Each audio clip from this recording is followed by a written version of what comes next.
C'è un film del 2006 con protagonista Adam Sandler che non ha nessun diritto di farti piangere. Un film in cui lui scorreggia in faccia al capo prepotente o con il suo cane che per 3/4 di pellicola si inchiappetta una papera. Eppure questo film da un punto in poi ti prende e ti distrugge emotivamente. Io ogni volta che lo rivedo ci ricasco, arrivo lì e piango. E non lo dico con vergogna perché questa è una caratteristica di questo film che diamine funziona e dobbiamo dargliene credito. È una di quelle commedie americane classiche che ti guardi la sera su Netflix quando non sai cosa guardare, giusto per farti 2 risate. Non ti aspetti niente e questo film è proprio lì che ti sorprende.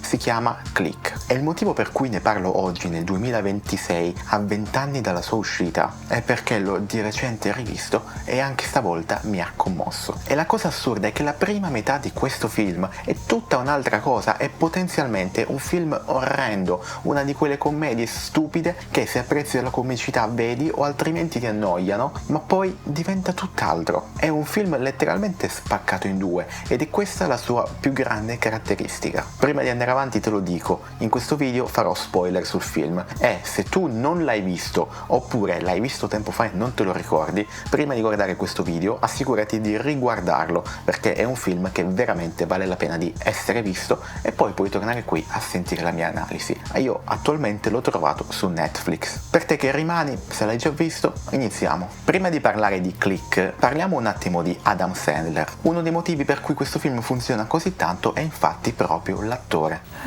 Somebody noticed, thank you. Sandler è uno di quegli attori su cui non ci si riesce sempre a mettere d'accordo. Per i critici è il tizio che fa commedie trash, per il pubblico o è un comico super divertente o no, mentre per i fan ovviamente lo apprezzeranno qualsiasi cosa faccia. E io sono uno di quelli che la sua comicità l'apprezza, ma non siamo qui per parlare di quella. Fino al 2006 il suo percorso è stato abbastanza lineare. Ricordiamo film come Billy Madison, Happy Gilmore, 50 volte il primo bacio, Big Daddy. Commedie, sempre commedie, col suo tono di voce nasale, battute da terza media, gli amici che si porta in ogni film. L'unica vera eccezione fu Ubriaco d'amore con alla regia Paul Thomas Anderson. Con quel film Adam Sandler aveva dimostrato che può recitare sul serio, ma fu una cosa isolata, apprezzata sia dai critici ma ignorata dal pubblico. Poi nel 2006 arriva Click, e Click è quel film dove queste 2 anime di Adam Sandler si scontrano. Per un'ora fa battute su tette, sul capo scontroso, sul cane che si incappetta le papere e poi senza avvisarti ti ritrovi a vedere un uomo disperato sotto la pioggia che sta morendo nel parcheggio di un ospedale. Ma capiamo un attimo una cosa: Adam Sandler, l'attore, non il personaggio, perse suo padre poco prima delle riprese di questo film e io sono convinto che quella scena di cui parleremo tra poco sia venuta così dannatamente bene proprio per questo motivo, perché lui lì non sta recitando il dolore ma lo sta rivivendo. E col senno di poi, se guardiamo le opere successive, molto successive a Click, pensiamo ad Uncut Gems, Spaceman, Hustle, J. Kelly, Click è stato il primo segnale che sotto il comico c'è un attore drammatico perfettamente capace, solo che nel 2006 nessuno era pronto a vederlo. Quindi adesso parliamo del film e iniziamo discutendo di quello che non funziona troppo, perché ok, non è un film perfetto ed è un film con una struttura strana che adesso andiamo ad approfondire. Click inizia come una qualsiasi commedia di Adam Sandler, canzoni anni 70 sui titoli di testa, un cane che monta un'anatra nei primi 5 minuti di film, poi c'è Rob Schneider con la faccia scura che interpreta un principe arabo, probabilmente questa cosa si poteva fare nel 2006, e poi abbiamo Michael Newman, il personaggio interpretato da Adam Sandler, un architetto di mezza età, ha una moglie bellissima, 2 figli,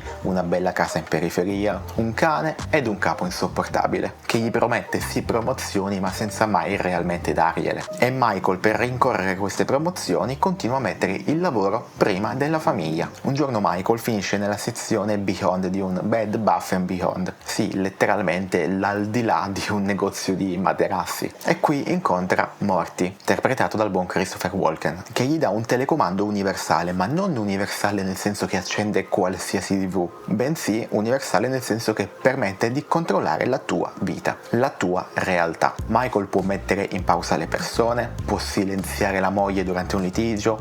I'm sorry, what was that? She has so many problems. Why do you have to be so mean? Può mandare avanti veloce il traffico per saltarlo, può rivedere momenti del suo passato. E la prima metà del film è tutto questo, Michael che cazzeggia col suo telecomando. No!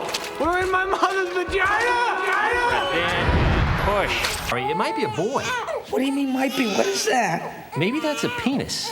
Maybe that's a penis. That's a penis. That's my penis. Lo vediamo rallentare una tizia mentre fa jogging solo per guardargli le tette. Mette in pausa il suo capo solo per scorreggiargli in faccia. Manda avanti veloce litigi con la sua moglie o cene in famiglia che vorrebbe evitare. Arriva a mandare avanti veloce anche il sesso nel momento in cui lo annoia. È tutto rumoroso, volgare, classica commedia di Adam Sandler. Tra l'altro Michael non è neanche un personaggio particolarmente simpatico in questa parte del film. È sgarbato praticamente con tutti. Urla dietro ai ragazzini del vicino. You know what? I never checked, Kevin. Yeah, well, my father's stereo is a Bose. Your father's stereo blows? That's too bad. No! I said... That's not what I said! His father's stereo blows! Please! Umilia la migliore amica della moglie, maltratta la sua assistente, ciò nonostante il film sembra essere per tutto il tempo dalla sua parte e le battute sono costruite come se noi pubblico dovessimo essere d'accordo con lui. E questa è la parte del film che fa dire alla gente ok, è una classica commedia di Adam Sandler, assolutamente nulla di che. E se la prendiamo da sola hanno perfettamente ragione, ma se Click fosse solo questo non saremmo qui a parlarne. Click è tutt'altro. C'è un momento preciso in cui Click smette di essere questa commedia e la cosa geniale è che non te ne accorgi subito. Michael decide di mandare avanti veloce alcuni mesi per raggiungere una promozione. Dude, what am I gonna miss? 30 arguments and a haircut? Alcuni mesi che poi si tramutano ad essere un anno. E quando si risveglia un anno dopo, ottiene la promozione, grande, ha ottenuto ciò che voleva, ma scopre anche che adesso va in terapia di coppia con la moglie. E qui il film ti presenta un concetto che cambia tutto. Autopilot. You're more like auto zombie. Il concetto di autopilota. Quando Michael manda avanti veloce la sua vita, lui non lo vive, ma il suo corpo è lì e per inerzia va avanti. Continua a vivere, continua a lavorare, continua ad interagire con le persone, ma è come un guscio vuoto. Lui è lì, ma non è veramente lì. Non parla molto, non reagisce, è come se non fosse realmente presente. So she did tell me. I'm having conversations on autopilot then. Poi Michael si rende conto che il telecomando ha imparato dalle sue preferenze, quindi ogni volta che ha saltato il traffico, ogni volta che ha saltato il litigio, perfino ogni volta che ha saltato il sesso, il telecomando ha memorizzato quell'azione e ogni volta che quella situazione si ripresenta, ecco che in automatico il telecomando gliela fa saltare nuovamente. Questo è il momento in cui il gioco cambia. Il telecomando non è più uno strumento divertente, è diventata una vera e propria trappola. Michael prova a restituirlo, lo butta nella spazzatura, lo lancia nel cestino, ma nulla, il telecomando torna da lui, non è restituibile. Da qui in poi la commedia possiamo dire che scompare di colpo, silenziosamente, senza un annuncio formale. Semplicemente le battute finiscono con giusto qualche richiamo ogni tanto e al loro posto c'è qualcosa di totalmente diverso. È come se iniziasse un altro film. Il capo di Michael a un certo punto gli dice una frase del tipo: I wouldn't be surprised if one day you ended up being our CEO. E lì Michael, senza pensarci troppo, Oh, hey, I would love for that to happen, but No! No, no, no! I don't want a promotion!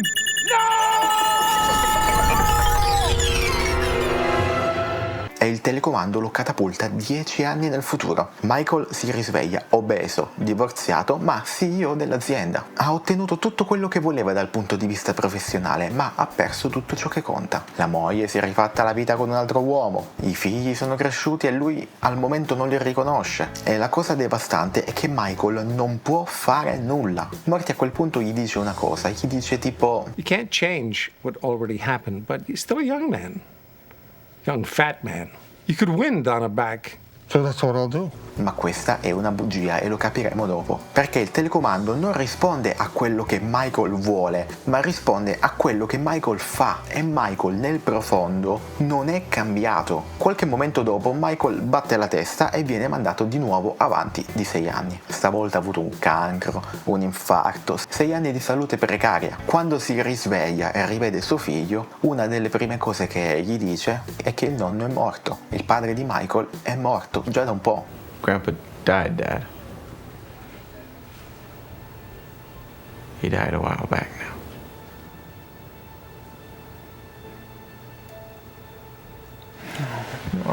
No. No, no, don't say that. E Michael non era lì, se l'è perso. E qui entriamo nella sequenza che più di ogni altra, ogni volta che guardo sto film, mi prende, mi devasta. Michael chiede al telecomando di fargli rivedere l'ultimo momento che ha passato col padre e il telecomando glielo mostra, porta Michael a vedere Michael, se stesso in modalità autopilota, l'ultima volta che ha veramente visto suo padre. Il padre entra nell'ufficio, vuole passare del tempo con Michael, lo invita ad una cena, ma Michael è lì che guarda il suo lavoro, non alzerà mai lo sguardo verso il padre e rifiuta questo invito. A che il padre, per provare a convincerlo, gli propone: dai, se vieni ti svelerò il trucco della moneta. Ed è qui che succede la cosa più devastante di tutte. Michael il trucco della moneta ha sempre saputo come viene fatto, ma non gliel'ha mai rivelato perché alla fine era solo un pretesto per stare insieme, per stare in compagnia. E in quel momento il Michael in autopilota gli dice letteralmente: ho sempre saputo come fai questo stupido trucco, vattene e lasciami lavorare. A che il padre si scusa e se ne va, dopo avergli detto ti voglio bene. E Michael lì sulla scrivania che guarda senza mai alzare lo sguardo. E in tutto questo il nostro Michael, quello non in autopilota, sta rivivendo quella scena, la sta guardando, è lì che guarda tutto questo impotente, sapendo che ormai è già accaduto e non può più farci nulla. E Adam Sandler in questa scena è devastante, non c'è niente di comico, niente di forzato, c'è un uomo che sta guardando il momento in cui ha perso tutto e lo sta realizzando di non poterlo cambiare. E come dicevo prima, Sandler aveva da poco perso suo padre, quindi ciò che vediamo in scena non è solo recitazione, è qualcosa di più profondo. Ma la cosa veramente interessante è che questa scena non sarebbe così potente se non fosse arrivata dopo la prima metà orrenda di questo film, perché hai passato un'ora a ridere di tutte le minchiate di Michael e il suo cazzeggio col telecomando e di colpo ti rendi conto che tutte quelle stronzate che ha fatto avevano un prezzo. I love you too, Dad.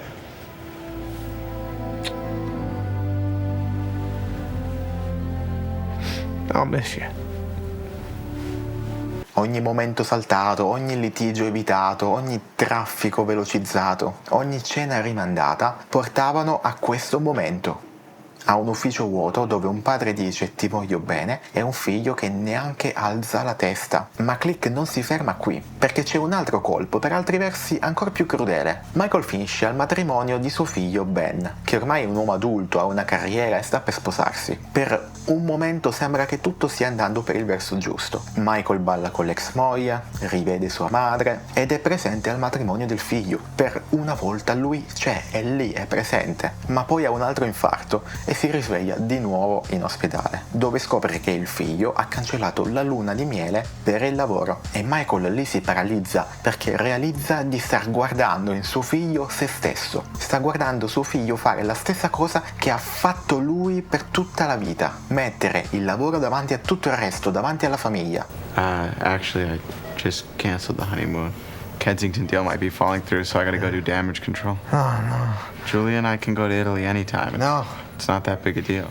That's not fair to your wife. Dad, she gets it. Keeping the business going is more important. La luna di miele può aspettare, prima il lavoro, poi il divertimento. Ben è diventato come suo padre e Michael sa che la colpa è sua, ma non perché gliel'abbia insegnato con le parole, anzi probabilmente gli ha sempre detto che la famiglia è importante, ma gliel'ha insegnato con i fatti. Ogni volta che Michael ha saltato una cena, ogni volta che ha rimandato una vacanza, ogni volta che ha scelto l'ufficio piuttosto che passare del tempo col figlio, gli stava letteralmente insegnando che quello è il modo giusto di vivere. Ed è questo per me il vero messaggio di Click. Non è solo non dare per scontato il tempo che hai, ma è anche che le tue scelte non riguardano quasi mai solo te. Le tue scelte formano le persone che hai intorno, soprattutto la tua famiglia, i tuoi figli, e lo fanno ancor più quando non te ne rendi conto. E qui arriviamo a quella che secondo me è la lettura più interessante di Click. Una cosa che non è ovvia alla prima visione, ma che rivedendolo e riflettendoci poi lo inizia a notare, ci inizia a pensare. Michael durante tutto il film, lui non cambia per davvero. Sì, si dispera delle conseguenze, piange, urla, è arrabbiato, ma il suo comportamento di base resta sempre lo stesso. Guardiamo lo scherzo che fa al nuovo marito della moglie al matrimonio del figlio, dopo tutto quello che ha passato. È sempre lo stesso Michael. Anche 3/4 di film dopo, reagisce alle cose allo stesso modo, continua a fare battute crudeli, continua a reagire muore allo stesso modo. E la cosa quindi più inquietante è che il Michael autopilota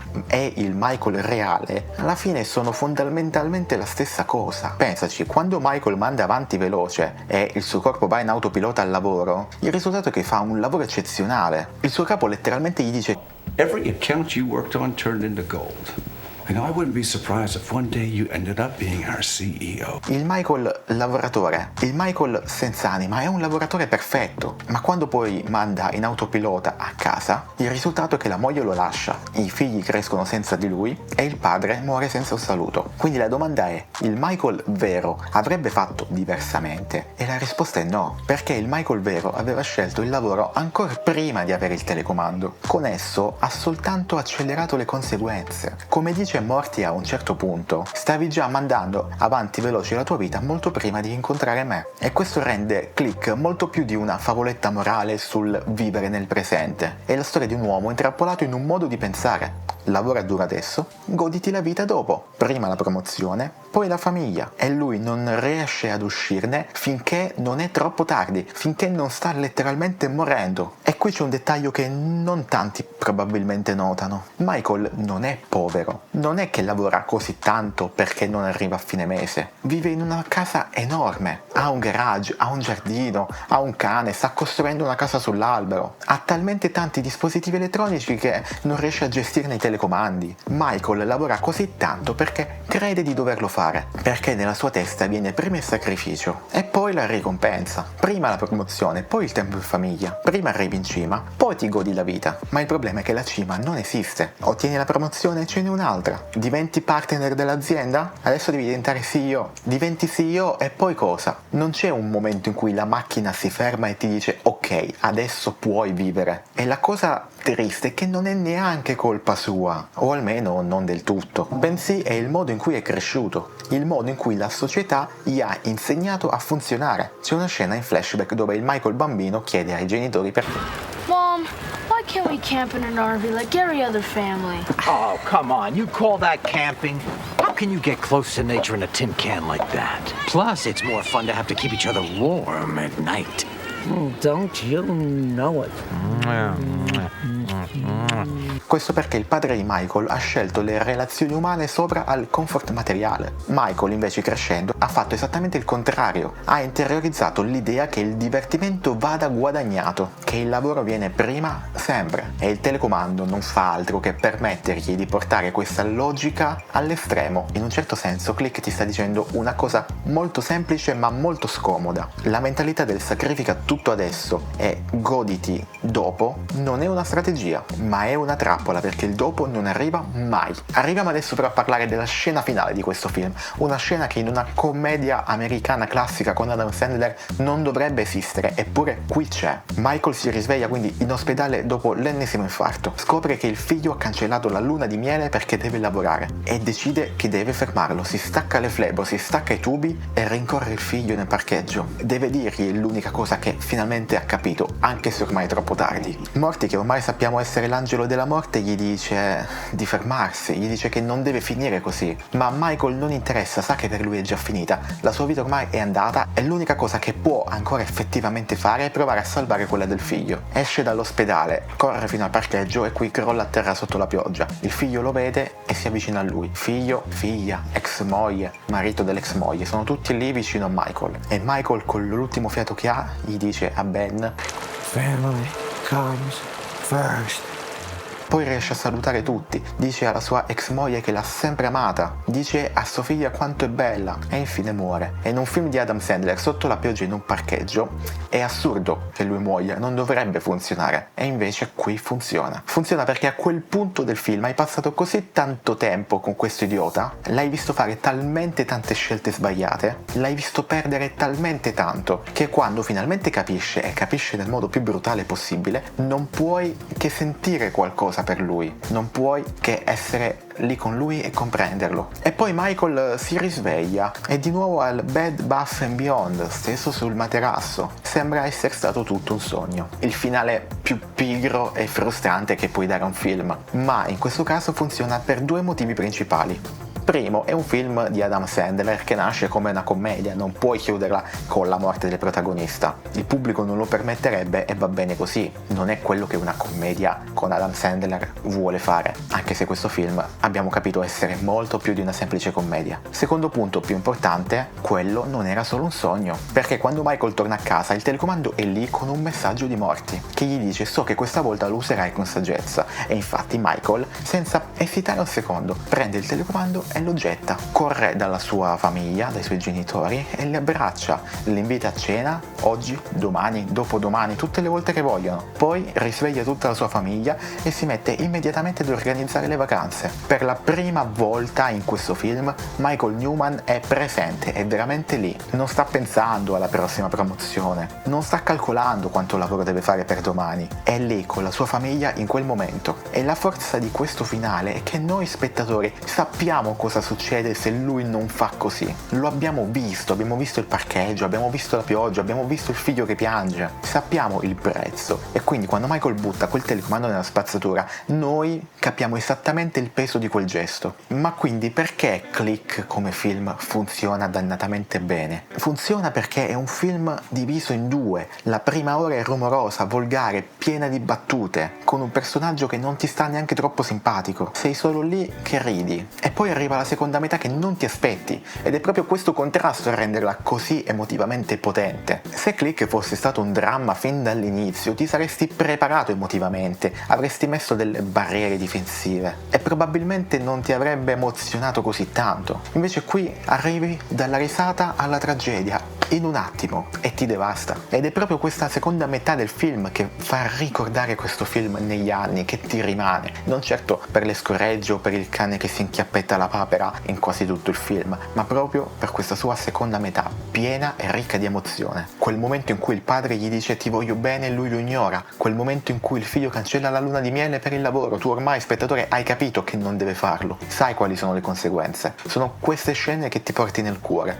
e che ti ricorderai anche da qui a tanti anni di questo stupido film. Ogni volta che rivedo Click io in quella parte di film mi commuovo sempre, sono con le lacrime negli occhi e non mi vergogno di dirlo, perché credo che un film che riesce a farti questo è un film che dannatamente funziona e merita di essere preso molto più seriamente di quello che è stato. Click non è un capolavoro, ma è un film che ha qualcosa da dirti e lo fa molto bene, e se lo ascolti qualcosa ti rimane dentro. E alla fine forse il messaggio è proprio questo: non hai bisogno di un telecomando per mandare avanti veloce la tua vita, perché lo stai facendo già. Ogni volta che rimandi qualcosa dopo, ogni volta che dici ci penso domani, ogni volta che scegli il lavoro piuttosto che delle persone care, stai premendo avanti veloce, solo che non te ne accorgi. Ma a differenza di Michael, tu non ti risveglierai al Bed Bath & Beyond, non avrai una seconda possibilità. Io sono Gabriele e se ti piacciono video di questo tipo ti invito a iscriverti al canale per non perderti le prossime analisi, recensioni o che sia, e se hai apprezzato questa analisi ti invito a lasciarmi un mi piace e soprattutto fammi sapere qui sotto se avevi mai visto questo film e cosa ne pensi, dimmi la tua opinione, a te ti prende o non ti dice nulla, discutiamone e capiamo, perché è sempre bello parlare di film. Detto questo, ci vediamo al prossimo video.